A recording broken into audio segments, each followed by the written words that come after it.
Sveiciens visiem manā YouTube kanālā. Šodien parunāsim par to, ko 2025. gads atnesīs katrai horoskopa zīmē. Šeit ir svarīgi saprast, ka mēs nerunājam par zīmēm, kuras mainās vienu reizi mēnesī. Vispār jūs šīs zīmes varat aizmirst, jo tās ir tikai izklaidējošas. Tam nav nekāds informatīvs raksturs. Mēs balstamies uz aprēķiniem pēc jūsu dzimšanas datuma, dzimšanas vietas un dzimšanas laika. Tikai tas parādīs to, kāds tad jūs esat cilvēks un kas jums ir aktuāls šajā brīdī. Ja jūs nezināt savu mēnesi zīmi un lagnu, tad to varat izreikināt pateicoties manai instrukcijai, kura ir pievienot pie šī video. Instrukcija pavisam vienkārša, un ja jums nav zināms savs dzimšanas laiks, tad neuztraucieties, jūs vadīsieties pēc mēnesi zīmes. Mēnesi zīme mainās vienu reizi 2,5 dienās, tāpēc šeit arī risks kļūdīties ir pavisam niecīgs. Kāpēc mums ir šāda atšķirība un no kurienes tas nāk un ko ar to darīt, es arī pastāstu šajā te video. Tā kā, ja jūs to nezināt, tad droši noskatieties un atgriežaties tepat atpakaļ.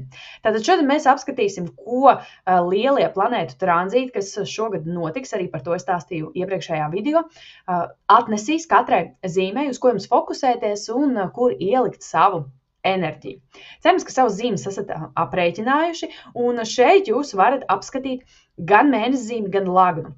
Īstenībā pēc pēdējiem pētījumiem es tomēr esmu nonākusi pie tā, ka mēnesi zīme ir daudz precīzāk, mēs vairāk jūtam šos tranzītus, jo mēnesis ir emocionalitāte, kas mums ir aktuāli, kā mēs jūtamies, un tomēr mēs jūtamies dažādi dienas laikā, tāpēc mēnesi zīme vairāk aktuāli. Bet jūs skatāties arī pēc lagnas, jo tas ir fiziskais ķermenis, un iespējams, ka prātā mēs domājam vienu, bet jūtam kaut ko citu. Tāpēc abas divas būs pareizas, ja zina tikai vienu, arī viss kārtībā. Nu ko, ķersimies klāt. Auns. Ja jūsu mēnesi zīme vai lagna ir auns, tad šajā gadā jums ir nepieciešams pievērsties savām komunikācijas prasmēm. Varbūt aiziet uz kādiem oratoru kursiem vai uz prezentācijas kursiem. Ja jūs jau sen plānojat mācīties kādu valodu vai atsākt, tad noteikti to vajag darīt, jo īstenībā priekš auniem daudz veiksmes var atnākt caur ārzemēm vai caur ārzemniekiem. Un ja jūs neprotat ar viņiem komunicēt, kā tas var notikt? Tāpat šis periods var atnest ļoti daudz radošas ambīcijas, ļoti daudz vēlmes sevi parādīt, bet to mēs varam izdarīt tikai tad, kad pieceļamies no dīvāna un ejam publikā. Tā kā noteikti tam sekojat līdzi, esat aktīvi, esat sabiedriski un būs daudz rezultātu. Vērsis.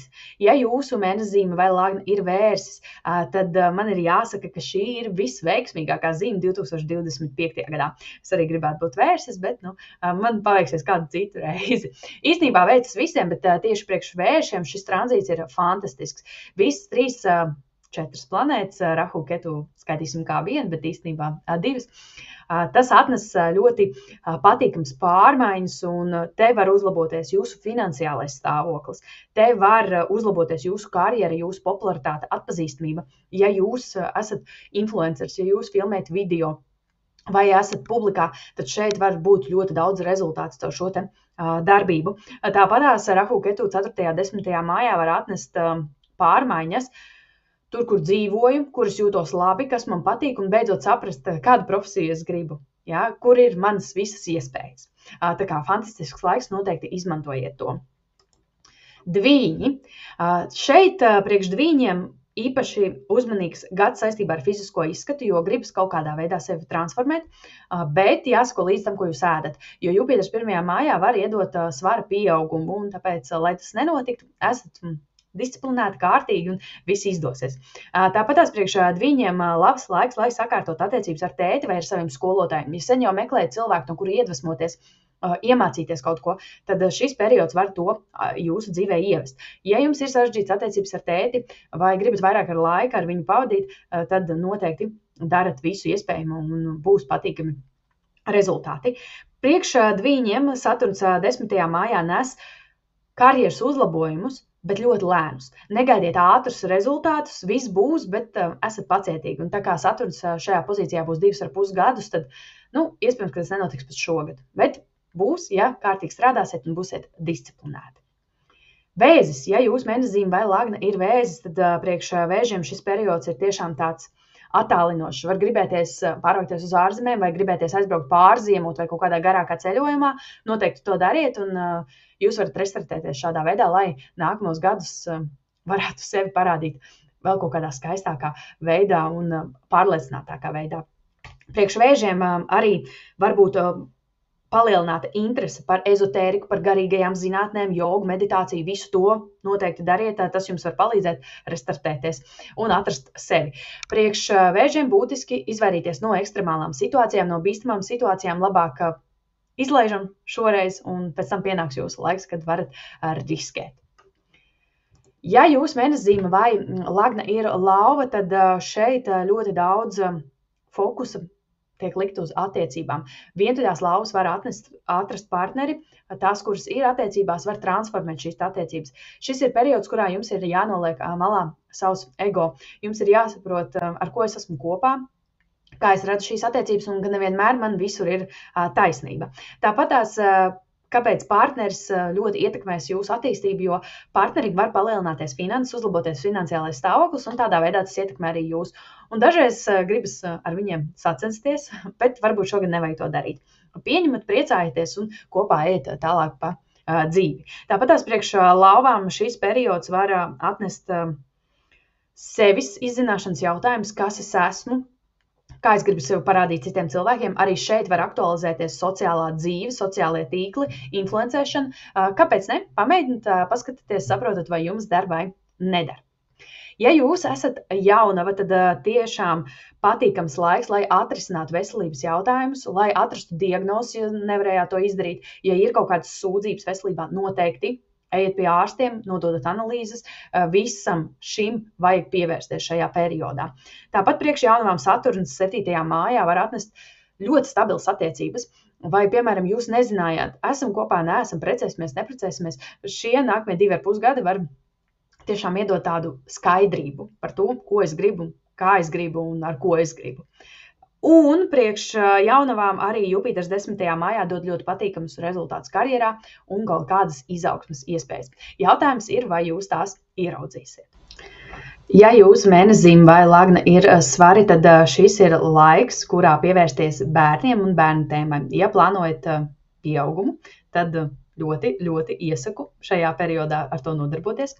Ja jums jau ir bērni vai attiecības ir sarežģītas, tad šis gads un vispār nākamais pusotrs gads var atnest ļoti patīkams pārmaiņas uz augšu šajās te attiecībās. Tāpat priekš svariem periods patīkams, lai nodarbotos ar kaut kādām jaunām lietām, mācītos kaut kādus kursus vai pabeigtu izglītību, ja jūs to nesat izdarījuši. Un iespējams pat kļūt par skolotāju kādā tēmā, kādā sfērā. Ja jums piedāvā, noteikti pieņemiet. Tas būs jauns izaicinājums. Ja jums ir kādas sūdzības saistībā ar veselību, tad sakārtojiet, ejiet pie ārsta, sportojiet, esat aktīvi un viss noteikti izvērtīsies vēl labāk nekā gaidīts. Ja jūsu lagna vai mēneszīme ir Skorpions, tad šajā periodā noteikti jums interesēs ezotērika. Skorpioniem vispār interesē ezotērika, bet šeit īpaši aktīvs laiks. Tāpat šis periods var atnest kaut kādas negaidītas finansiālās iespējas, piemēram, mantojuma sakārtošanās, uzvaru loterijā vai arī partneru finanšu pieaugums. Priekš Skorpioniem Saturns 5. mājā var atnest arī bērnu jautājumus, bet es tomēr iesaku mazliet uzgaidīt, jo tas var būt ļoti, ļoti lēns process un var gadīties vilties. Bet, ja jums ir vienalga, tad kāpēc ne?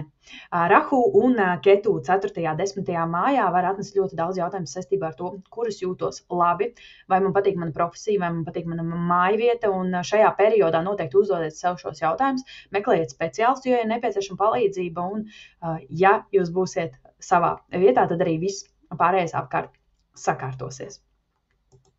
Ja jūs esat strēlnieks, tad šeit ir nepieciešams nodarboties ar jaunu lietu apguvi, tiešām paņemt kaut kādus kursus vai varbūt iestāties augstskolā, ja jūs jau to esat darījuši vai nesat darījuši, vienalga.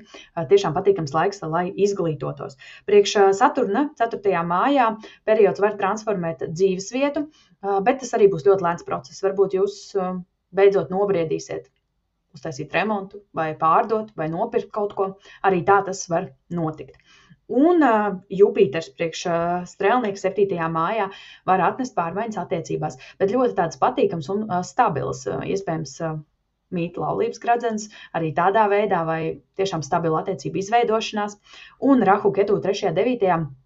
mājā tiešām dod daudz ambīcijas, arī vēlmi sev parādīt un atrast cilvēkus, kas jūs iedvesmos un kurus iedvesmosiet jūs. Priekš mežāžiem periods, kurā nepieciešams ieklausīties sevi, ievilkt elpu un atpūsties. Dažreiz arī atlaist kādu situāciju, jo te mežāži var pārpūlēties un attiecības, karjera, veselība var ciest. Tāpēc ieklausieties lūdzu sevi, tiešām dažreiz labāk paņemiet pauzi. Un, ja ir kādas sūdzības veselībā, vajag noteikti risināt. Cenšaties atturēties no lieliem pirkumiem un no kredīta ņemšanas. It kā Jupiters dod patīkamus rezultātus tur, bet tomēr jautājums, vai jums pēc šī perioda beigām vispār to visu vajadzēs. Tāpēc ielpojiet, padomājiet un varbūt pagaidiet kādu gadu vai kādu veiksmīgāku periodu. Un Saturns 3. mājā dod daudz vēlmes sev parādīt, bet tas notiks ļoti lēni. Un šeit būs jautājums par disciplīnu, par kārtību. Nevar gaidīt rezultātus uzreiz. Tāpēc tiešām priekš mežāžiem šis gads ir tāds vairāk atpūtošs. Ievilksim elpu, pāelposim, paskatīsimies un tālāk jau saņemsimies spēku nākamajiem periodiem. Un mums paliek ūdensvīrs un zivis. Ja jūs mēnesis zīme vai lagna ir ūdensvīrs, tad šajā periodā tiešām var gribēties būt kopā ar bērniem, ieņemt bērnus, adoptēt bērnus, būt kaut kādā vidē, kur ir bērni vai kaut kāds projekts saistībā ar bērniem, profesija saistībā ar bērniem, tiešām priekš ūdensvīriem šis ir tāds fantastisks laiks izpausties. Un arī starp citu radoši, zīmēt, līmēt, dejot, visu to varat mēģināt un darīt. Tāpatās šeit ir ļoti daudz uzmanības uz uzturtēmu un uz finanšu tēmu. Tātad, cik es saņemu, kur man iet, no kurienes man nāk, ko es ēdu, ko es dzeru, vai es jūtos labi vai nē. Šajā periodā var transformēt savas atkarības, piemēram, pret saldumiem, pret cigaretēm. Tātad esat uzmanīgi, varbūt gan pozitīvi, gan negatīvi. Agrāk nepīpējām, sākam pīpēt. Agrāk pīpējām, beidzam pīpēt. Tas viss ir atkarīgs jau no jūsu gribas spēka. Tāpat tās var aktualizēties ģimenes un tradīciju tēmas, ģimene, no kuras es nāku, kas ir tas, kas man ir iemācīts un ko es gribu turpināt, ko es gribu paņemt līdzi savā ģimenē. Priekš ūdensvīriem arī Rahu Ketu 1. 7. mājā var dot pārmaiņas izskatā, fiziskajā un attiecībās, ar ko es esmu kopā, kā es vispār tur jūtos. Un tas nenozīmē, ka būs šķiršanās, un tas nenozīmē, ka būs laulība. Tas var vienkārši dot tādu citu skatu vispār uz to, kas man ir apkārt un kas esmu es. Un zivis priekš zivīm.